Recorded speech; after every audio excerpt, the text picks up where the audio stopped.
Computer network में जब दो डिवाइस आपस में बात करते हैं तो उनको एक तय कायदा चाहिए।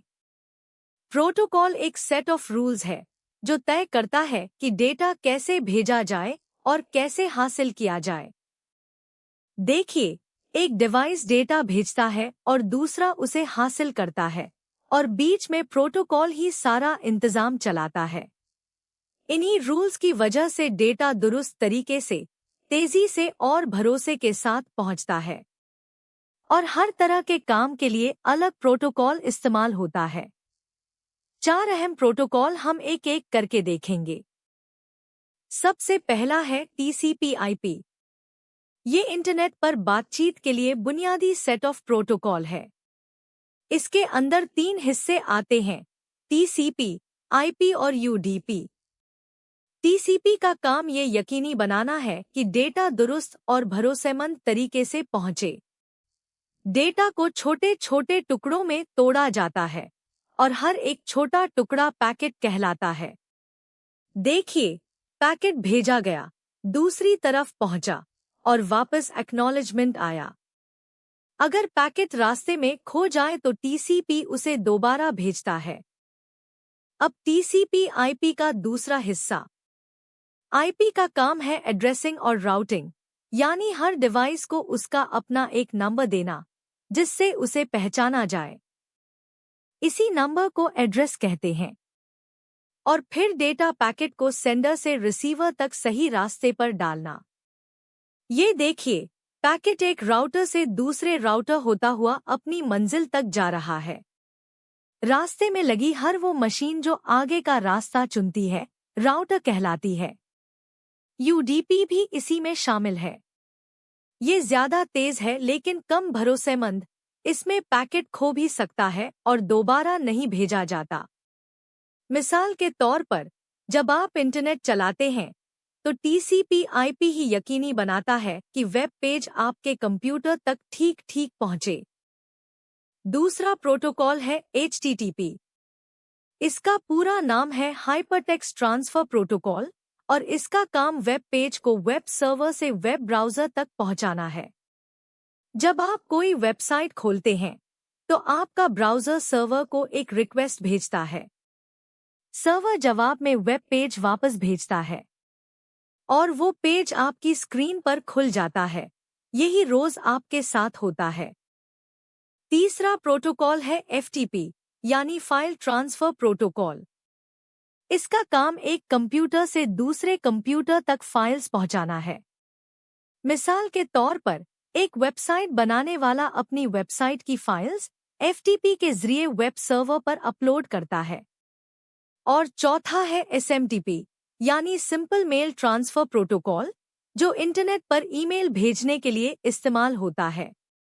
जब आप जीमेल या किसी और ईमेल सर्विस से मेल भेजते हैं तो SMTP ही उसे पाने वाले तक पहुंचाता है। अब दूसरा सवाल, नेटवर्क टोपोलॉजी। नेटवर्क टोपोलॉजी वो तरीका है जिससे तय होता है कि नेटवर्क में मुख्तलिफ डिवाइस किस तरतीब से जुड़े हुए हैं। और नेटवर्क में हर डिवाइस को नोड कहते हैं। डिवाइस जिस तरह से आपस में जुड़े होते हैं, उसी से नेटवर्क की रिलायबिलिटी और परफॉर्मेंस तय होती है। हम 4 टोपोलॉजी देखेंगे, बस, स्टार, रिंग और मैश।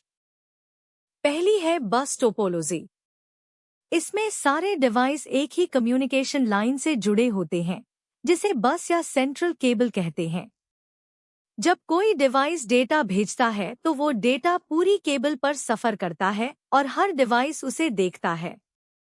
लेकिन कबूल सिर्फ वो ही डिवाइस करता है जिसका एड्रेस उस डेटा पर लिखा हो। खामी ये है कि अगर ये बड़ी केबल टूट जाए तो पूरा नेटवर्क बैठ जाता है। दूसरी है स्टार टोपोलॉजी। इसमें हर नोड बीच में मौजूद एक सेंट्रल स्विच या हब के जरिए बाकी सब से बात करता है। जब एक डिवाइस दूसरे को डेटा भेजता है तो डेटा पहले हब तक जाता है और फिर वहां से अपनी मंजिल तक। यानी हब एक डेटा फ्लो रिपीटर का काम करता है। इसे यूं समझिए, स्कूल में प्रिंसिपल का ऑफिस हर क्लासरूम से इंटरकॉम के जरिए जुड़ा है। ऑफिस हब है और क्लासरूम नोड है। तीसरी है रिंग टोपोलॉजी।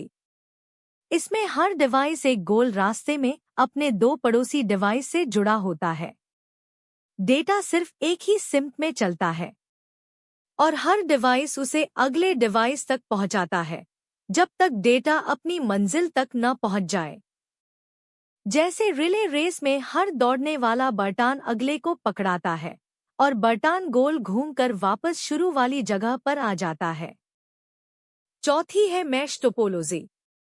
इसमें हर डिवाइस हर दूसरे डिवाइस से सीधा जुड़ा होता है, इसीलिए रास्ते बहुत सारे बन जाते हैं। इससे नेटवर्क को हाई रिडंडेंसी और रिलायबिलिटी मिलती है। अगर एक रास्ता बंद हो जाए तो डेटा दूसरे रास्ते से पहुंच जाता है।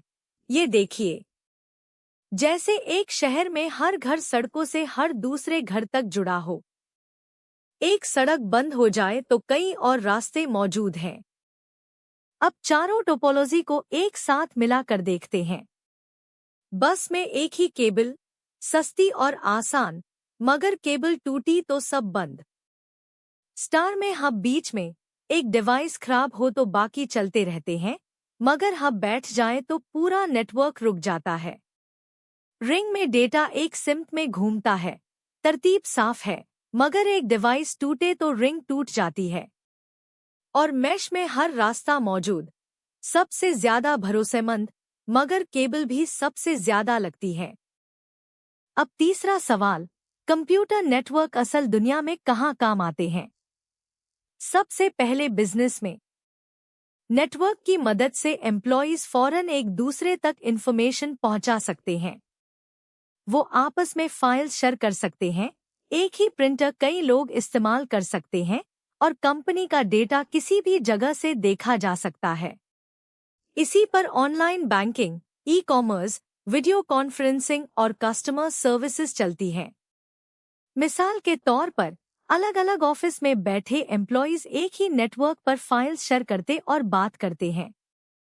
दूसरा मैदान है एजुकेशन। नेटवर्क की वजह से online classes, digital libraries, educational websites और लर्निंग मैनेजमेंट सिस्टम्स तक रसाई मिल जाती है। स्टूडेंट घर बैठे स्टडी मटेरियल हासिल कर सकते हैं, असाइनमेंट्स जमा करा सकते हैं और अपने टीचर से रब्त रख सकते हैं। मिसाल के तौर पर एक स्टूडेंट घर से ऑनलाइन क्लास में शामिल होता है और लेक्चर नोट्स भी वहीं से ले लेता है। तीसरा मैदान है हेल्थ केयर। नेटवर्क हॉस्पिटल्स और क्लिनिक्स को पेशेंट रिकॉर्ड्स रखने और आपस में शेयर करने में मदद देते हैं, जिससे डॉक्टर के लिए मेडिकल इन्फॉर्मेशन तक पहुंचना आसान हो जाता है। इन्हीं पर टेलीमेडिसिन चलती है, जिसमें डॉक्टर दूर बैठे मरीज को देखकर इलाज बता सकता है। मेडिकल रिपोर्ट्स और लैबोरेटरी रिजल्ट्स भी तेजी से और महफूज तरीके से भेजे जा सकते हैं। मिसाल के तौर पर एक डॉक्टर नेटवर्क पर पेशेंट का रिकॉर्ड देखकर ऑनलाइन कंसल्टेशन दे सकता है। तो आज हमने 3 चीजें सीखी। पहली, प्रोटोकॉल, यानी वो रूल्स जिन पर नेटवर्क चलता है, TCP/IP, HTTP, FTP और SMTP। दूसरी, टोपोलॉजी, यानी डिवाइस आपस में किस तरतीब से जुड़ते हैं, बस, स्टार, रिंग और मैश। और तीसरी, इनका असल इस्तेमाल बिजनेस, एजुकेशन और हेल्थ केयर में। नेटवर्क का मकसद यही है, इंफॉर्मेशन शेयर करना, आपस में बात करना और रिसोर्सेज तक रसाई देना।